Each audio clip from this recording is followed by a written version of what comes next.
why don't we turn it over once again to Celia to ask us questions in our remaining minutes. And thank you, Aaron, very clear. Sure. Yeah. And Celia, there are a number of questions in the Q&A that have come in that could be answered, but why don't you go ahead with the question that, at least a couple of the questions that you have first? Well, there's been a lot of questions pouring in. So let me start with some that are about exterior walls.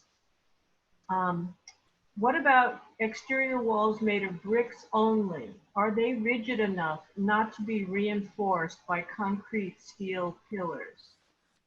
This is a matter of local conditions. It has to do with the soil conditions, with the wind loads, and with earthquake statistics in your area. If you're doing a single story, if you're doing more than one story, then they always have to be reinforced. So the answer has these footnotes. Is it okay to use glued wooden logs if they're glued with Per-Bond Eco Glue? Aaron, you may not know that product, but you probably can answer the question. Yeah, there's a lot of different glues out there. I think the main thing is you don't want anything with urea formaldehyde in it. So there's natural formaldehyde in the wood, that's okay, but you don't want to be adding any urea formaldehyde from the glue. I haven't heard of that specific product. And then what are your thoughts about boric acid used as a fire retardant in cellulose insulation? It has been used for many, many decades, very widely. It is permitted in building codes. It is a natural and completely inert material. We don't have any problem with it. Do ordinary paints stop off-gassing after a couple of weeks? Aaron. Yeah, so according to manufacturers, they might say yes, but general consensus from numerous dozens of our customers would say resounding no. It will depend on your atmosphere, how much airflow you get through your house. If it's hot and humid out or cold out, you may have the doors and windows shut, but in general, we see it off gas for sometimes years. Wow. Would you recommend that wood floors be sealed? I'm told sealants are not natural materials, but sealants are essential to avoid staining or water damage on the floor. Aaron. So we have a number of natural sealers. The most natural would be something that is a linseed oil-based stain that you could rub on. That would be the most natural. It will not be the most bulletproof, but that is certainly done to floors all the time. It's the oil finish. We do have non-toxic, but still man-made finishes that would be a clear coat that could protect it from more serious wear and tear. And there are also, traditionally, starting in the mid-19th century, floors were waxed with Carnauba wax. And that's, of course, a very natural material. It's not permanent. It has to be periodically stripped and reapplied, but there are oil waxes now, which are widely available. Yeah. Question, actually, and it's for Aaron. Aaron, what's the thinking on ceramic tile as a countertop material? Yeah, it's not as commonly thought of as a countertop, but it has been installed to great success here in Fairfield, and I've heard about it being done. They're now making tile, porcelain tile, in very, very large format slabs. So it used to be people think of tile as 12-inch by 12-inch squares. They're now making them 48 inches wide. I've even seen some that are entire shower surrounds of one piece of porcelain. So I think that's becoming a bigger and bigger option. People just don't think about it in that way. You just need something that will cover that edge. That's really the main thing, is to have a beautiful edge covering if you do the porcelain tile. But it is very beautiful. the two great things about these large porcelain tiles for counters is that then you have almost no joints, which of course we want to avoid for sanitation and aesthetic reasons on counters. And second, porcelain tiles are very economical in comparison to most of the other options. Yeah. And I have them. And I ordered them through Aaron's Yeah. company. My parents have them as well. They look gorgeous. And I have them. And I have them. And you can get so many colors. Yeah.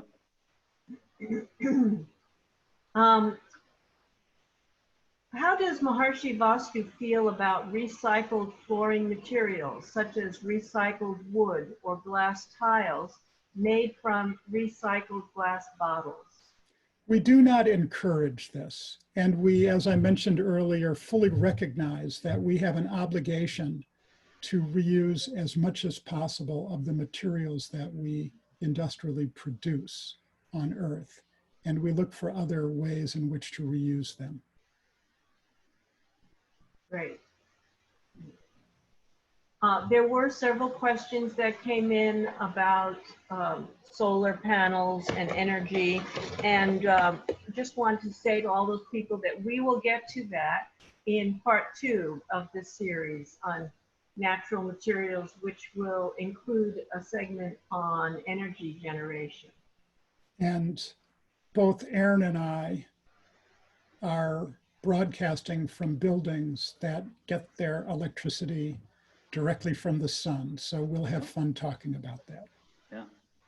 And also that particular webinar, the part 2 webinar, will deal with heating and cooling systems in general. Great. And I think at that time, we'll also get more into breathable walls. Is that right, John? We'll get to it. We'll have to look at how much material we can cover in each webinar to know when we will discuss that subject. Okay, there's so many fascinating topics to discuss. Actually, Celia, you've got 2 more questions that just came into the Q&A. Do you want to look at them briefly? Because I think that they are probably brief answers. Sure. Would you recommend marble as a flooring as well as an external wall? Aaron. So marble is very beautiful. It is quite soft. So you can put marble in places that are not, you would not want to put it in your entryway. Putting it in a bathroom is more appropriate, somewhere where you're walking without shoes. As far as the external wall, why don't I take that? Yeah, yeah. It is, of course, a traditional exterior building cladding used widely in Europe and Asia for hundreds, even thousands of years. White marble is a material that we love, prize highly, and we would love to see people build Vastu houses with white marble facades. And we have built one on the campus of Maharishi International University at Tower. There are some complications because if the air quality is poor in a particular large urban area, the marble will deteriorate more quickly. But we love it. They're having that problem with the Taj Mahal in India. Yeah, there is an air quality problem in much of urban India. There's a question saying, are you familiar with Aero-barrier? I am not. That would be a question for Aaron, but this man says it's for sealing leaks in homes, which sounds to me like it might be a foam-based product. There are thousands of products, and sadly, there are many that we do not know. So if this person wants to send us an email, we might be able to do a little bit of research and give them an answer.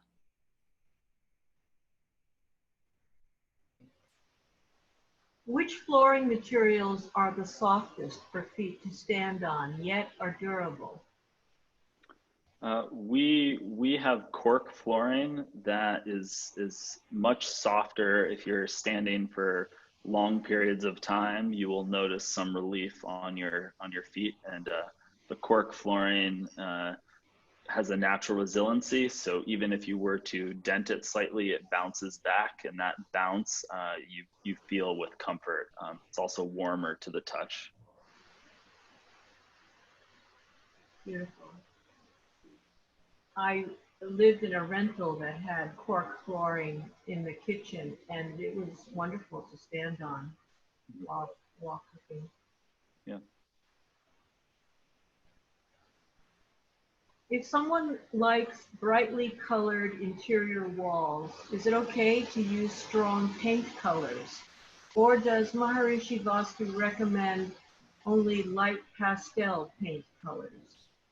The answer lies somewhere in between, and I'll try to give a very brief answer to a kind of larger subject. And that is that we understand in Ayurveda, which is the holistic healthcare system also associated with the Vedic tradition, that human physiology is composed of 3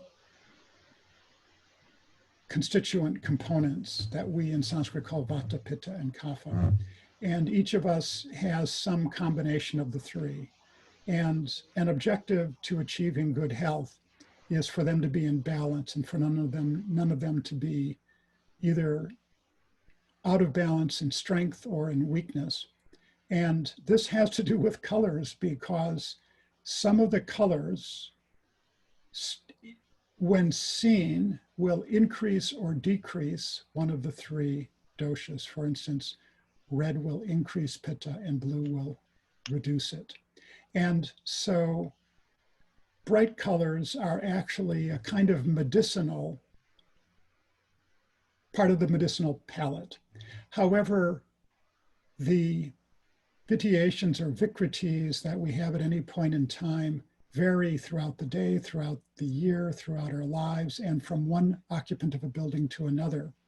And therefore, it becomes almost impossible to use these dosha affecting colors wisely on walls of our houses. And therefore, our recommendation is to avoid the bright colors on facades. And so we recommend lighter or paler colors, such as pastels or things in the natural range of colors. Thank you. And now our last question. What is your perspective on vapor barriers and waterproofing membrane? Are there natural options aligned with Vastu? There are, but this is part of a larger discussion. We have -2 minutes left in this webinar, so I think we're going to have to save that for a future webinar. Very good. All right, well, that was really chock full of very valuable practical information. Thank you all for joining us, and check out our Facebook page for more information. If you have additional questions, you can always email us through the Contact Us form on our website, www.maharishivastu.org. Thank you all for your interest in Maharishi Vastu architecture, which enhances good fortune in life. Goodbye for now.